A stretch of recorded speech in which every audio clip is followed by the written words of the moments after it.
Kael pulled the copper wire from the rusted terminal, ignoring the high-voltage sting against his worn synthetic palm. Beneath 3 feet of flooded concrete, the dead woman's voice was still broadcasting on a forgotten analog loop. Rain dripped through the overhead grating, splashing off his heavy rubber boots as he coiled the damp, copper spool into his canvas bag. The lower levels of the city were always drowned in runoff, a subterranean labyrinth where forgotten telecommunications cables rotted in brackish puddles. Kael slung his tool bag over his shoulder and began the long climb up the slick iron stairs. Every city layer above him added another layer of noise, but down here, only old ghosts vibrated through the copper veins. He emerged into the narrow alleyway of the low districts, where pink and amber neon cast long, shimmering ribbons across the wet pavement. Cheap holographic advertisements flickered and died against stained concrete walls. Kael kept his head down, pulling his collar high against the endless drizzle as he navigated the midnight crowd of street vendors and grease-covered mechanics. His workshop sat above a noisy vapor noodle shop, smelling permanently of ozone, boiling broth, and hot solder.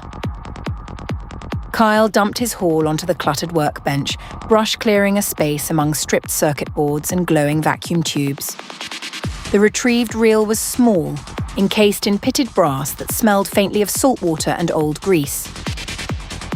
He picked up a fine horsehair brush and a bottle of industrial solvent, carefully cleaning decades of mineral crust from the tape edges. Most scavengers looked for corporate encryption keys or bank ciphers, but Kael preferred dead personal bands. The city spent billions burying its past under fresh concrete, yet the copper wire never lied about what was lost. With practiced hands, he threaded the fragile magnetic tape into his homemade player, a jury-rigged monstrosity built from 4 different decades of salvaged audio gear. He slapped the iron toggle switch down.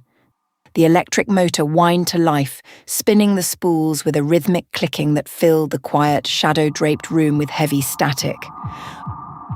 A wave of harsh white noise washed over the workbench, echoing off the damp plaster walls.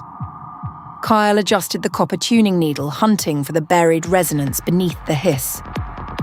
Slowly, a pattern emerged from the chaotic frequency, transforming into a rhythmic human cadence that made his breath catch in his throat. The voice was distorted by corrosion and time, but the cadence was unmistakably familiar. It belonged to Mara, his younger sister, who had vanished 12 years ago during the catastrophic night the old Seawall gave way. For a decade, Kael had assumed she simply fled the city without looking back, leaving him alone in the slumping slums. Kael froze, his fingers lingering on the bakelite dial while his heart hammered against his ribs. The static flickered, dropping in pitch as the ancient tape smoothed out under the playback head. He had spent half his life nursing a bitter, quiet anger against her memory, but hearing her real voice now shattered that long-held wall of spite. He leaned closer to the warm glow of the cathode monitor, fine-tuning the band pass filter with delicate, practiced nudges. The harsh crackle gave way to the soft, rhythmic sound of heavy rain falling against metal plates. Mara was speaking softly, her voice trembling with cold, recorded in the final frantic hours before the lower pump house drowned. "Kael, if this line stays live, I hope you find it," she said softly through the speaker, crisp and heartbreakingly young. The water broke through the intake valve and locked the doors from the outside. "I couldn't reach the upper ladder in time, so I'm leaving my bone carving in the dry conduit pipe behind the main junction block." The recording ended with a long sigh and the gentle click of a dead switch, dissolving back into the endless ocean of white noise. Kael sat in the dim amber light of his shop, the silence heavier than before. She had not abandoned him. She had spent her last conscious moments trying to send a signal through the dark.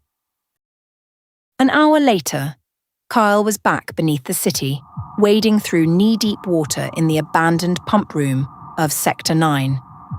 The air was thick with rust and old mud, his flashlight beam cutting through dense mist as he reached the rusted iron junction block she had named in the message. Deep inside the dry conduit, his calloused fingers brushed against smooth carved cattle bone attached to a frayed cord.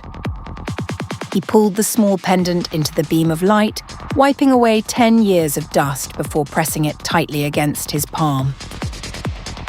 Standing in the cold dark, Kael finally let the ancient rain wash the bitterness away.